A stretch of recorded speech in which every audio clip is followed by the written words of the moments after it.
The world had changed. Slowly at first, then, with gathering speed. America, once a global leader, found itself increasingly alone. Political alliances, old and trusted, began to fray. Trade agreements became sources of dispute. Nations sought new partners. They built new walls, both real and digital. The rhetoric from Washington grew sharper. It emphasized America first. But this focus inward had unforeseen consequences. The nation's global intelligence network started to shrink. Early warnings became harder to hear. Inside the country, divisions deepened. Political discourse turned toxic. Neighbors eyed each other with suspicion. Trust in institutions, in the media, even in the electoral process, eroded steadily. The focus was on internal squabbles. Complex international problems received less attention. Preparedness drills for national emergencies became less frequent. Budgets for such things were cut. The assumption was that America was untouchable. An ocean on either side was still considered a mighty fortress. This assumption was a dangerous one. It bred a false sense of security. Economic shifts also played their part. Manufacturing had moved overseas decades ago. Now, even critical technologies relied on foreign supply chains. Microchips, essential medicines, rare earth minerals, all came from far away. This dependency was a vulnerability. Few recognized its true extent. The intricate web of global commerce, once a strength, now presented a multitude of pressure points. If those supply lines were ever cut, the impact would be catastrophic. The nation hummed along, oblivious to the precariousness of its modern comforts. The military, while still powerful, found its global footprint reduced. Bases were closed, troop deployments were scaled back. The focus shifted to counterterrorism and regional conflicts, not peer-level threats. The concept of a conventional war on American soil seemed unthinkable. It was a relic of a bygone era. So the strategic calculus changed. The old doctrines gathered dust. Meanwhile, potential adversaries watched. They studied. They adapted their own strategies. They saw an America distracted, divided, and perhaps, just perhaps, vulnerable in ways it had not been for generations. Intelligence reports, fewer and more fragmented than before, hinted at new alignments. Old enemies found common cause. They shared technology.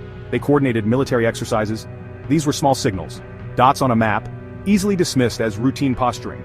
In Langley, analysts struggled to piece together a coherent picture. The signal-to-noise ratio was terrible. Disinformation campaigns, expertly crafted, muddied the waters further. It was hard to tell what was real and what was a phantom. The warnings that did get through were often downplayed. Cyber intrusions became more frequent, more sophisticated, power grids flickered, financial systems experienced glitches. These were seen as isolated incidents of cybercrime, or perhaps tests of US defenses. The possibility of a coordinated strategic effort was considered, but it was one of many possibilities. The sheer volume of data was overwhelming. Resources were stretched thin. The focus remained on immediate, visible threats. The subtle, creeping danger was harder to quantify, harder to sell to policymakers demanding certainty.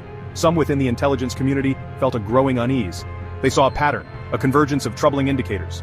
General Marcus Thorne, a seasoned but sidelined strategist, wrote a memo. He detailed a scenario, a multi-pronged attack designed to cripple the nation before a single shot was fired in anger. His paper spoke of electromagnetic pulse weapons. It described coordinated cyber warfare. It warned of follow-on conventional forces. The memo was filed away, marked as speculative, deemed too alarmist for the current political climate. The public remained largely unaware. The news cycle churned with domestic issues, celebrity scandals, political infighting. The slow, methodical preparations of distant enemies did not make headlines. There were no dramatic satellite photos of troop buildups, no fiery speeches declaring intent, just a quiet, patient assembly of capabilities, a sharpening of digital and unconventional swords. The world was holding its breath. America, engrossed in its own affairs, did not notice the change in the atmosphere. The air grew heavy. The calm was deceptive. It began without warning. No blaring sirens, no panicked news broadcasts, just a flash. A brilliant silent pulse of light high in the atmosphere. 3 of them, in coordinated succession. Over the Central Plains, over the Atlantic seaboard, over the Pacific coast. These were not conventional nuclear explosions, they were optimized for something else. They were designed to generate an enormous electromagnetic pulse. A HEMP, high-altitude electromagnetic pulse. The physics were well understood, yet, the scale of such an attack had always seemed theoretical, until now. The initial burst of gamma rays from the detonations struck the upper atmosphere. These rays stripped electrons from air molecules. The Earth's magnetic field then deflected these fast-moving electrons. This created a powerful, rapidly changing electrical current. This current in turn induced massive voltage spikes in conductive materials below. Anything metallic, anything electronic. The effect was instantaneous, it was devastating, it was happening across millions of square miles. A wave of invisible energy washing over the continent. The E1 pulse, the first component, was incredibly fast. Nanoseconds fast. It fried unshielded microelectronics, computers, communication systems, modern car ignitions. The E2 pulse followed, similar to lightning, but much more widespread. It attacked systems that might have survived the E1. Power lines acted as giant antennas. They funneled destructive currents into substations. Transformers exploded. The E3 pulse was the slowest, a geomagnetic disturbance. It induced currents in long conductors, pipelines, railway lines, and crucially, the high-voltage transformers that formed the backbone of the electrical grid. For those on the ground, the first sign was the light, if they were looking up, or the sudden inexplicable failure of everything electric. No drama of a mushroom cloud, no shockwave, in the traditional sense, just a silent, comprehensive electronic death. The architects of this attack knew their science. They knew the vulnerabilities. They had chosen their targets with precision. Not cities, but the atmosphere above them. The invisible shield of technology that supported modern life was gone, utterly and completely, in less than a second.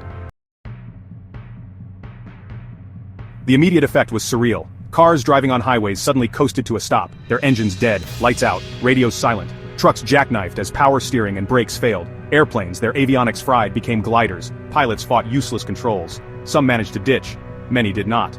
The skies, once crisscrossed with contrails, began to empty. The silence was the most profound change. The constant hum of modern civilization traffic, machinery, electronics, vanished, replaced by an eerie, unnatural quiet. In homes and offices, lights went out, computers died, televisions went black, phones had no dial tone, cell phones were useless bricks, the internet ceased to exist. Families gathered for dinner found themselves in sudden darkness. Businesses ground to a halt. Hospitals faced an immediate crisis. Life support systems failed. Backup generators, if unshielded, sputtered and died. Doctors and nurses worked by flashlight if they had them. Panic was the first emotion. Then, confusion. What had happened? The power grid was the first major casualty. The E3 pulse had superheated the giant transformers. They melted. They exploded. Replacing them would take years, even if the factories to build them still had power, which they did not. Without electricity, everything stopped. Water pumps ceased working. Sanitation systems failed. Food refrigeration was gone. The intricate systems that supplied cities with essentials were severed. Within hours, the veneer of civilization began to wear thin. Darkness descended literally and figuratively. Nightfall brought a new kind of fear. The familiar glow of cities was extinguished. Only stars and the moon lit the landscape. People huddled in their homes. They whispered. They wondered if they were alone. Was this local, regional, or global? There was no way to know, no news, no authorities to give guidance, just the silence. And the growing realization that something terrible, something fundamental had broken. The world they knew had ended in a flash of light. Section 5. Echoes in the dark. First signs of the unseen. Days turned into a week. The initial shock gave way to a grim struggle for survival. Food and water became paramount. Small communities, those with wells and stored food, fared better. Cities became desperate traps. Without new supplies, shelves emptied quickly. Law and order in many places became a memory. Some people banded together. They shared resources. They protected each other. Others preyed on the weak. The best and worst of humanity emerged in the darkness. Amidst this chaos, strange signals began to be picked up by those with old battery-powered shortwave radios. Faint transmissions, in languages not commonly heard over American airwaves, Russian, Mandarin, Farsi. The messages were coded, encrypted, but their presence was ominous. Who was broadcasting, and to whom? The few remaining government continuity sites, deep underground and heavily shielded, tried to make sense of it. Their own communication abilities were severely degraded. They were flying blind. Along the coastlines, reports started to trickle in. From fishermen with old diesel boats, from isolated settlements, strange ships sighted offshore, unmarked, moving with purpose, small, fast boats making landings on remote beaches, disgorging men in unfamiliar uniforms. These were not rescue missions. These were probes, reconnaissance teams, testing the defenses, or rather the lack thereof. The vast American coastline, once protected by advanced surveillance, was now wide open. The enemy, whoever they were, was being cautious, methodical. They knew the EMP had done its job. They knew the nation was crippled. But they also knew America's latent military potential, its sheer size. They were not rushing in. They were gathering intelligence, assessing the chaos, identifying pockets of potential resistance, preparing for the next phase. The silence that followed the EMP was now being filled with new disturbing sounds, the quiet footsteps of an approaching foe.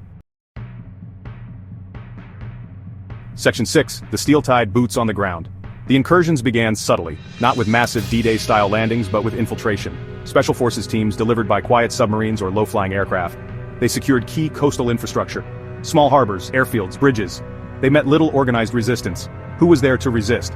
Then came the main forces, not in one single wave, but in several coordinated thrusts. From the Pacific, a coalition fleet, primarily Chinese, established beachheads in California and Oregon. From the Atlantic, Russian naval infantry and airborne units landed in parts of New England and the mid-Atlantic. From the south, a mix of Latin American cartel forces pushed across the border. The invasion of America had begun, methodically, relentlessly. Section 7. Sparks of Defiance, the First Stand. Not all was lost. Not everyone succumbed to despair or chaos. Pockets of resistance began to form, often spontaneously. Retired military personnel, National Guardsmen who found their way to armories, police officers who banded together, ordinary citizens who refused to surrender their homes, their country. One such group formed in the Blue Ridge Mountains of Virginia, led by Sarah Connor, a former Army captain who had left the service years ago. She had been a prepper, not an extremist, just someone who believed in being ready. Connor had a working knowledge of EMP effects. Her home was partially shielded, she had stockpiled supplies, and she had a ham radio, a very old one, battery-powered. Through it, she began to connect with others, other small groups, other individuals who were fighting back with whatever they had. Hunting rifles, shotguns, Molotov cocktails. Their actions were small-scale at first, ambushes on enemy patrols, sabotaging captured equipment, rescuing civilians, but they were a thorn in the side of the invaders, a symbol that America was not yet broken. In a small town in Colorado, Mayor Thompson, a former Marine gunnery sergeant, organized the local citizens. They fortified the town, they set up watch posts. When an enemy reconnaissance unit approached, they were met with disciplined fire. The attackers, expecting an easy passage, were surprised. They took casualties, they withdrew. It was a tiny victory, but news of it, passed by word of mouth, by couriers on horseback, even by faint radio signals, spread. It gave others courage. It showed that resistance was possible. The invaders, for all their planning, had underestimated one thing: the American spirit, the stubborn refusal to yield. Colonel Voronov, encountering stiffer than expected resistance outside Richmond, found his timetable slipping. His men were taking losses. Major Fay, in California, faced sabotage and hit-and-run attacks that disrupted her supply lines. These were not coordinated military operations. Not yet. But they were a start. The first sparks of defiance in the overwhelming darkness. They were a promise of a longer, harder fight to come. Section 8. The weight of shadows, humanity tested. The invasion and the collapse of society took a terrible toll. Not just in lives lost to violence or deprivation, but on the human psyche. Fear was a constant companion. Fear of the invaders. Fear of starvation. Fear of neighbors. The darkness brought out predators. But it also revealed an incredible resilience in others. Stories circulated of immense kindness. Strangers sharing their last food. Doctors working tirelessly with almost no supplies. Communities pooling resources, creating small islands of order in a sea of chaos. For the soldiers on both sides, the war was brutal. Young American men and women, many barely out of their teens, found themselves in desperate firefights, often outgunned, outnumbered. They fought for their homes, for their families, for the idea of what America was. Their courage was immense, their losses were heartbreaking. The invaders too paid a price. They were far from home, in a hostile land. Every shadow could hide an enemy, every quiet street could erupt in an ambush. The initial confidence of some invading units began to fray under constant low-level pressure. Sergeant David Riley, a National Guardsman from Ohio, found himself leading a small squad of survivors after his unit was decimated. They scavenged, they fought, they tried to protect civilians caught in the crossfire. Riley saw things no one should see, the desperation, the cruelty, but also acts of incredible bravery. He struggled to keep his men focused, to keep hope alive. The weight of responsibility was enormous. He missed his family. He wondered if they were safe. He fought on because there was nothing else to do. The psychological impact on civilians was profound. The loss of normalcy, the loss of security, the constant stress. Some broke. Others found a strength they never knew they possessed. Children were forced to grow up too fast. The elderly, often the most vulnerable, showed quiet dignity and resilience. The fabric of society was torn. But in the spaces between the tiers, new threads were being woven. Threads of shared suffering, of mutual support, of a grim determination to endure. The price of freedom, it turned out, was being paid daily, in countless unseen ways. Section 9. Dawn's uncertain light, a flicker of hope. Weeks turned into months. The initial shock of the EMP and the invasion had passed. A new, harsh reality had set in. The enemy controlled major cities and transportation routes, but the vastness of America worked against them. The countryside was difficult to pacify. Resistance, though fragmented, was growing more organized, more effective. Sarah Connor's network in the Appalachians had made contact with other groups. They were sharing intelligence, coordinating small operations. They even managed to capture a shipment of enemy communication gear. Deep within a shielded government bunker, a handful of high-ranking officials and military leaders struggled to re-establish command and control. General Thorne, retrieved from his forced retirement, was now a key figure. His earlier warnings about an EMP attack gave him credibility. He worked tirelessly, trying to piece together a national response. They had managed to get a few hardened military satellites partially operational. The picture they provided was grim, but not entirely hopeless. There were still loyal units, still areas of the country untouched by direct enemy control. One evening, Sergeant Riley's squad, holed up in a deserted farmhouse, picked up a strange broadcast on their scavenged radio. It was faint, full of static, but it was in English. It was a coded message. It spoke of Patriot assets, of rally points, of a plan codenamed Liberty's Torch. It was the first indication they had received that a larger, coordinated resistance was forming. A flicker of hope in the oppressive darkness. Riley looked at his weary men. A new determination settled in his eyes. They were not alone. The fight was far from over. America was on its knees, but it was not broken. Across the stricken land, small sparks of defiance were coalescing. The invaders, confident in their technological superiority and America's internal divisions, had sown the wind. They were beginning to reap the whirlwind. The path ahead was fraught with peril. The odds were long, but as the first rays of a new dawn touched the ravaged landscape, they illuminated figures moving in the shadows, figures ready to fight, figures determined to reclaim their future. The resistance had just begun.